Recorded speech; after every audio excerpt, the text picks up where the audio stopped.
Fala, galera do Corujão Vascaíno, chegando aqui com aquele nosso vídeo noturno, trazendo todas aquelas informações do Vasco da Gama. Vasco se preparando para o confronto contra o Ceará pelo Brasileirão, nesse domingo, às 20h30, e eu estarei lá, em São Januário, para acompanhar esse jogo. E provavelmente a gente não vai ter a live, né? Porque o jogo começa às 20h30, vai acabar quase 11 horas da noite, até eu chegar aqui em casa, na casa do meu irmão, montar tudo para fazer live, não vai dar. Então, nesse domingo, excepcionalmente, a gente não vai ter live, mas vamos ter um vídeo de pós-jogo aí. Pelo menos isso, né? A gente vai ter um vídeo, mas vou ter oportunidade aí, depois de algum tempo, de assistir o Vasco em campo, às 20h30, em São Januário, contra o Ceará. E o Vasco precisando muito da vitória, é um jogo que não dá para negociar outra coisa que não seja o resultado de vitória, os 3 pontos, para afastar mais ainda o Vasco da zona do rebaixamento. Lembrando que o Vasco só joga a semifinal da Copa do Brasil em dezembro, então nesses próximos 3 meses é foco total no Brasileirão, buscando o que vier de melhor dentro do Brasileiro, né? Evidentemente, primeiro para fugir da zona de qualquer chance de rebaixamento, e depois, quem sabe, buscar uma vaga na Libertadores, uma pré-Libertadores, ou a Sul-Americana. O fato é que o Vasco vai vir com mudanças. A gente tem jogadores lesionados, né, que saíram no jogo contra o Botafogo. O Tietê não vai para o jogo, vai ter tempo agora para se recuperar da lesão, que já era lesão antiga, né? O Vasco acelerou o processo de recuperação dele, mas não deu muito certo, saiu logo no início do jogo. E o Piton, né, que também sofreu um problema na panturrilha. E amanhã, ou melhor, nesse domingo, às 20h30, a gente vem novamente com o Puma Rodrigues. E aí fica aquela dúvida, né? O que faz o Vitor Luiz no elenco do Vasco? E aqui eu não estou defendendo a escalação de Vitor Luiz, não, tá? Muito pelo contrário. Mas é uma pergunta que tem que ser feita. O que faz Vitor Luiz no elenco do Vasco da Gama? Hoje, para esbarrei aqui, né? O que faz Vitor Luiz no elenco do Vasco da Gama? Porque é o reserva imediato do Piton. Apesar que, segundo saiu na mídia aí, o Leandrinho volta a ser relacionado para esse jogo contra o Ceará. O Leandrinho, nosso lateral esquerdo, titular da seleção sub-20. Mas o Pumita entrou muito bem no jogo contra o Botafogo e deve ser mantido no time, na lateral esquerda, apesar de ser lateral direito. Eu sou a favor disso. Agora, pergunto de novo, por que renovaram o contrato do Vitor Luiz? Para que serve o Vitor Luiz? Se a gente tem no elenco o titular Piton, se a gente tem no elenco o titular da seleção sub-20, Leandrinho, se a gente tem o Pumita, que quebra um galho na lateral esquerda, e o Robert Renan, que também quebra um galho na lateral esquerda. Será que não seria o caso de buscar uma rescisão amigável aí com o Vitor Luiz, não? Fazer o que fizeram com o Alex Teixeira, amigo, obrigado, não dá mais, vamos tentar entrar num acordo aí. Menos um pé de rato para a gente pagar salário. Não interessa quanto o Vitor Luiz ganha, se é 100 mil, se é 150 mil, não interessa, é economia.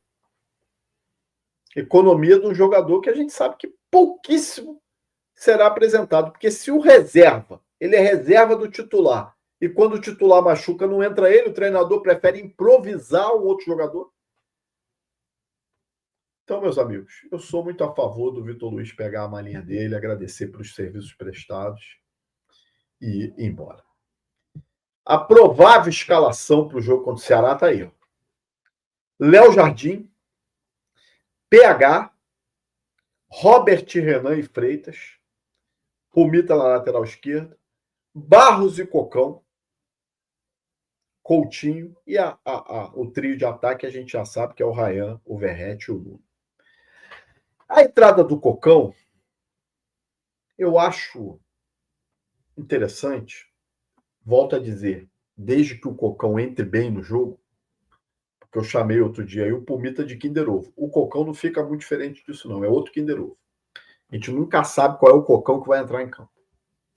Então, se o Cocão entrar bem em campo, ele dá um suporte maior de marcação junto com o Barros, né, permitindo uma saída dos laterais, tanto o PH quanto o Puma.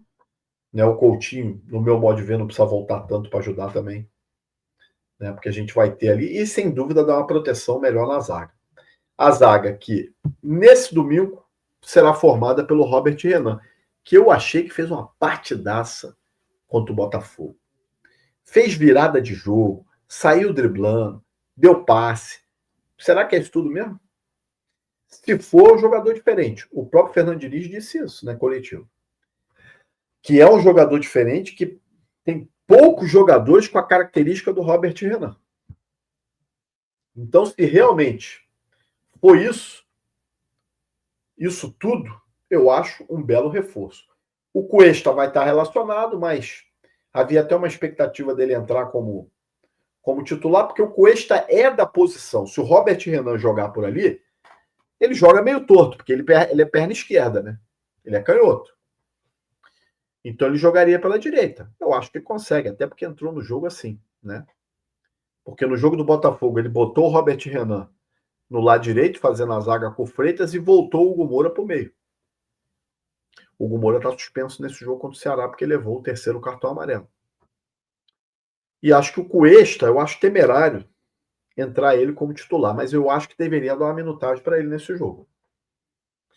Em algum momento, de acordo com o resultado, evidentemente, esperando já com uma vitória do Vasco, o Cuesta tem que entrar.